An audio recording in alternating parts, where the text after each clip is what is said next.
बिस्मिल्लाहिर्रहमानिर्रहीम। अस्सलाम वालेकुम viewers, welcome to my channel kitchen with Asiya. Viewers, हम आज बनाने जा रहे हैं बहुत ही इजी सी रेसिपी जो कि बहुत ही जल्दी तैयार हो जाती है, और ये इन दो इंग्रेडिएंट्स के साथ, चीनी और दूध के साथ। अब आप सोच रहे होंगे कि ऐसी कौन सी इजी रेसिपी है जो कि सिर्फ इन दो चीज़ों से तैयार होती है। हाँ जी, तो मैं आपको बताने जा रही हूँ जी है वो है कंडेंस मिल्क। ठीक है, हम इन दो चीज़ों से बनाएंगे कंडेंस मिल्क। तो आइए चलते हैं कंडेंस मिल्क को कैसे बनाया जाए। हमने ये एक अदद पैन लिया है, ठीक है। इस पैन में हम कंडेंस मिल्क तैयार करेंगे। तो हमें चाहिए होंगे 2 कप दूध। ये कप है, ये मैं पैन में ऐड कर रही हूँ। अब 1 कप और लेंगे हम दूध। ये मैंने दूसरे कप में ऐड करके रखा हुआ था ताकि मैं आपको दिखा सकूं।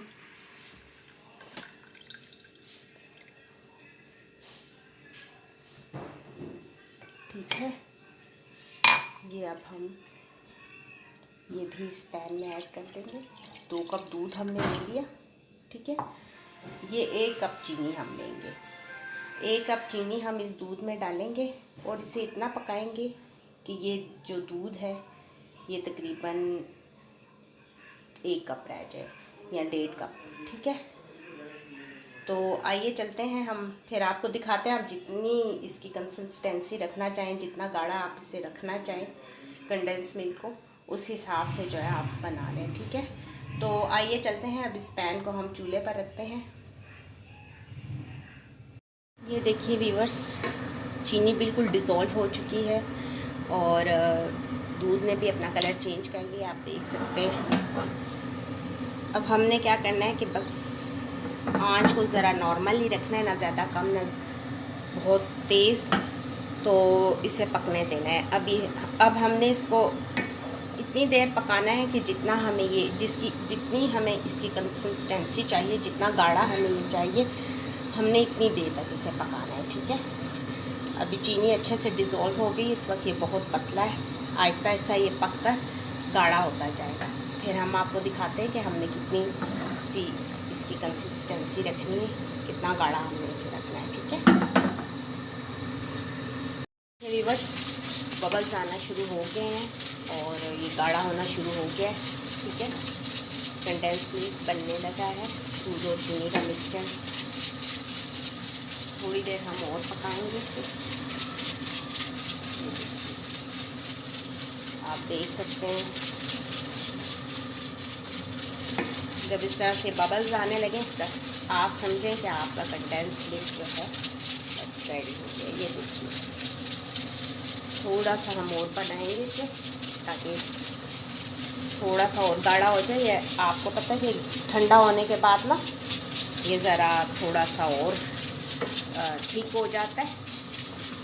ठंडा होने के बाद थोड़ा सा और ठीक हो जाएगा। ये देखिए, ये आप देख रहे हैं कि कैसे हो रहा है। तो व्यूअर्स, हम अब इस बाउल में ऐड करने जा रहे हैं कंडेंस मिल्क। बिल्कुल हमारा बनकर रेडी हो चुका है। हमने आपके सामने, ये देखिए, आप इसकी थिकनेस देख सकते हैं, ठीक है। ज़्यादा ठंडा हो जाए तो फिर ये जो है वो ज़्यादा ठीक हो जाता है। तो हम आपको स्पून में भी लगा के दिखा देते हैं। ये देखिए, अभी और थोड़ा सा ठंडा होगा। तो व्यूअर्स, आप इस कंडेंस मिल्क को बहुत सी स्वीट डिशों में यूज़ कर सकते हैं। ख़ासकर आइसक्रीम में कंडेंस मिल्क ही यूज़ किया जाता है आइसक्रीम बनाने के लिए। और गोला गंडा बनाएं, उस पर डालकर बच्चों को दें, खिलाएं बच्चों को, और मज़े का लगता है। और उम्मीद करती हूँ कि आपको मेरी ये रेसिपी पसंद आई होगी। अगर आपको मेरी ये रेसिपी पसंद आई हो तो मेरे चैनल को सब्सक्राइब कर दीजिएगा, वीडियो को लाइक कर दीजिएगा। इसी के साथ हम आपसे इजाज़त चाहते हैं। अल्लाह हाफिज़।